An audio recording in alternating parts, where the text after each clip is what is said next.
Dans l'Antiquité, le 7 est la réunion des forces terrestres et spirituelles. En Égypte, le 3, le 4 et le 7 vont jouer un rôle déterminant dans la construction d'un des plus étonnants monuments de l'humanité, la pyramide.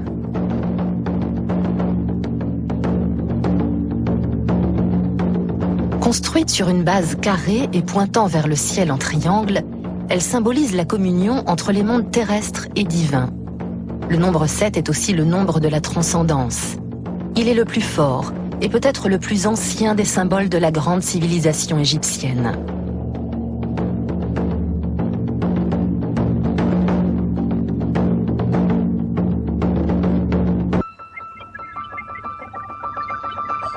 Le secret de la corrélation qui existe entre les mathématiques, les nombres et le monde reste l'un des derniers grands mystères. Les nombres, tels que le 7, ne sont-ils que la simple expression du monde réel? Ou bien en sont-ils l'essence même, comme le croyaient Platon et les pythagoriciens? Existe-t-il, derrière le monde du visible, un ordre, une matrice qui relie les nombres au monde? Les nombres font-ils partie de la nature? Ou ne sont-ils que les purs produits de l'esprit humain, de simples outils?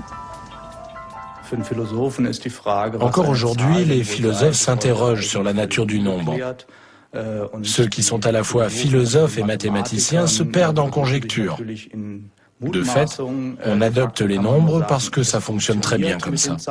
Mais on ignore quelle est leur véritable nature. Pour représenter les nombres, les scribes égyptiens utilisent des figures qu'ils dessinent sur des feuilles de papyrus. Par exemple, le nombre 7 est représenté par 7 barres ou rectangles.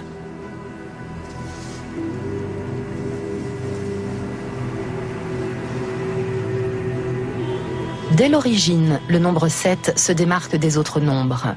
Pour les Égyptiens, il est lié au sens.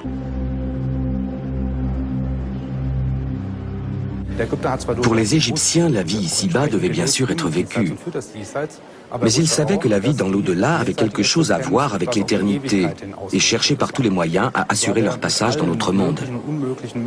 L'un des principaux moyens était le recours au nombre 7 sous toutes les formes possibles. Les Égyptiens de l'Antiquité ne se servent pas uniquement des nombres pour compter et calculer. Ils leur assignent des traits caractéristiques qui confèrent à certains nombres un sens profond qui n'émanent pas uniquement de leur valeur numérale. Quelle puissance les Égyptiens voient-ils derrière le 7? Sur quoi se fonde cette croyance que ce nombre peut influer sur le cours de leur vie? Je pense que tout vient de l'observation du firmament. La constellation de la Grande Ourse compte 7 étoiles principales, visibles toute l'année. Il existe d'autres constellations à 7 étoiles, mais elles apparaissent puis disparaissent. La Grande Ourse, qui se trouve au nord, ne disparaît jamais, elle est toujours visible. Pour les Égyptiens, ces 7 étoiles devaient certainement avoir un sens. Ils y attachaient une signification particulière. Les principaux objets célestes, qui dans l'Antiquité permettent de se repérer dans le temps et dans l'espace, manifestent aux Égyptiens la prédominance du nombre 7. La constellation de la Grande Ourse est la plus connue. Le nombre 7 tire son pouvoir de sa proximité avec les divinités célestes. Il agit comme signe du ciel. Pour le psychologue Wilhelm Salber, de telles représentations sont au fondement de la pensée et de l'action humaine. Si l'on part du principe que les nombres ont un effet quelconque, on a envie de les voir apparaître sous une forme concrète. Et c'est dans le ciel qu'on les trouve. En essayant d'appréhender ce qui se passe dans le ciel, on appréhende sa propre dimension en tant qu'être humain. Lorsqu'on entreprend quelque chose, que l'on construit quelque chose, comme vous ce film, on le réalise dans un cadre défini, en déterminant le champ des possibles. Et pour définir ce cadre, nous avons les nombres.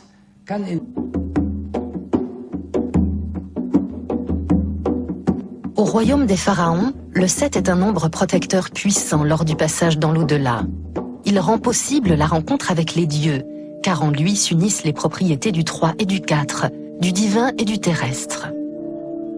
D'après les conceptions des civilisations antiques, les propriétés des nombres se dessinent dans les phénomènes naturels, mais trouvent également leur origine dans le processus de création qui les fait naître. Car les nombres naissent de la division.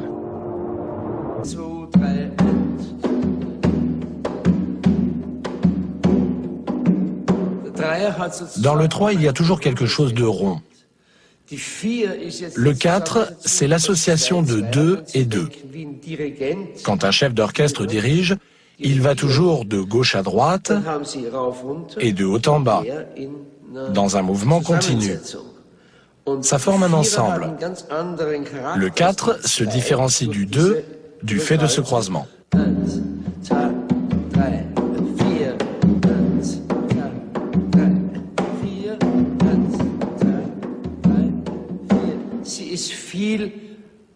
C'est un rythme beaucoup plus stable. C'est comme les 4 angles d'une maison, les 4 roues d'une voiture. Tout ce qui contient 4 éléments est très stable. Dans beaucoup de cultures, ce nombre est associé à la matière, à la terre. Le 3, lui, est associé à un mouvement circulaire. Et le plus souvent, il symbolise tout ce qui est en relation avec l'esprit, le spirituel, l'au-delà. Et avec le 7, on a un rythme très particulier parce qu'il met en relation le 3 et le 4.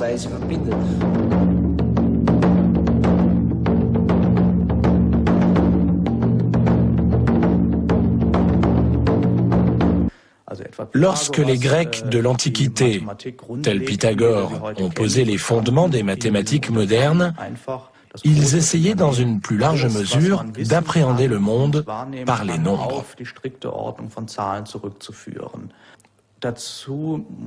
Mais il faut bien se rappeler que les Grecs ne disposaient que d'un système de signes. Ils n'avaient pas les chiffres arabes, 1, 2, 3, tels que nous les connaissons aujourd'hui. Ils se servaient des lettres de l'alphabet pour représenter les nombres et faisaient leurs calculs à partir de ces lettres. Ce système de signes constituait une avancée. A priori, on pouvait, au moyen de ces signes, exprimer tout ce qui est, tout type de pensée ou de raisonnement. Et en voulant remonter aux causes de ce phénomène, on pouvait déduire que l'ensemble de l'univers était régi par les nombres.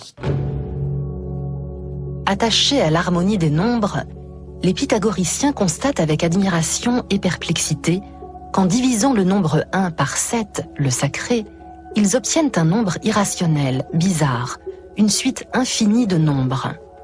Une fois encore, le nombre 7 démontre son caractère unique, insaisissable et incompréhensible.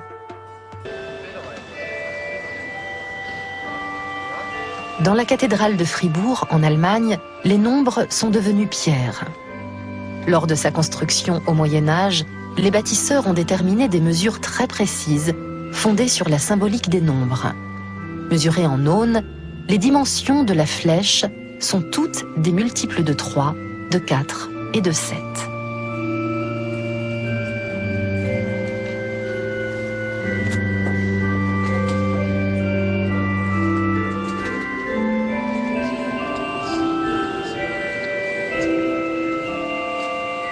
À l'intérieur, la symbolique des nombres structure de nombreux détails. Dans la nef principale, on trouve d'un côté une fenêtre à 4 parties et de l'autre une fenêtre à 3 parties. Cela peut s'expliquer de différentes manières. D'abord, d'un point de vue architectural. Peut-être les architectes ne voulaient-ils pas d'une trop parfaite symétrie. Mais peut-être ont-ils aussi voulu signifier quelque chose. Le nombre 4 symbolise en effet le monde, avec ses 4 éléments, ses 4 familles d'animaux, ses 4 points cardinaux, ses 4 saisons, etc. Quant au nombre 3, il est très souvent associé à la Trinité. En combinant le 3 et le 4, les architectes ont peut-être voulu rappeler que nous nous trouvons dans un lieu où le terrestre et le divin sont en étroite communion.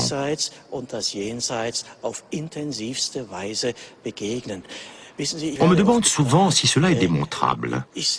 Nous ne disposons d'aucun document permettant d'affirmer quoi que ce soit, mais nous pouvons établir un parallèle très intéressant avec le Notre Père. Au départ, le Notre Père comptait apparemment 5 demandes. Puis peut-être, pour des raisons liées à la symbolique des nombres, saint Matthieu en a rajouté 2, ce qui fait 7. Ici, on a le même découpage, d'abord le nombre 3, avec les 3 premières demandes, que ta volonté soit faite, que ton règne vienne, que ton nom soit sanctifié, elles se rapportent à Dieu. Apparaît ensuite le nombre 4, avec 4 demandes qui se rapportent au monde. Donne-nous aujourd'hui notre pain de ce jour, etc.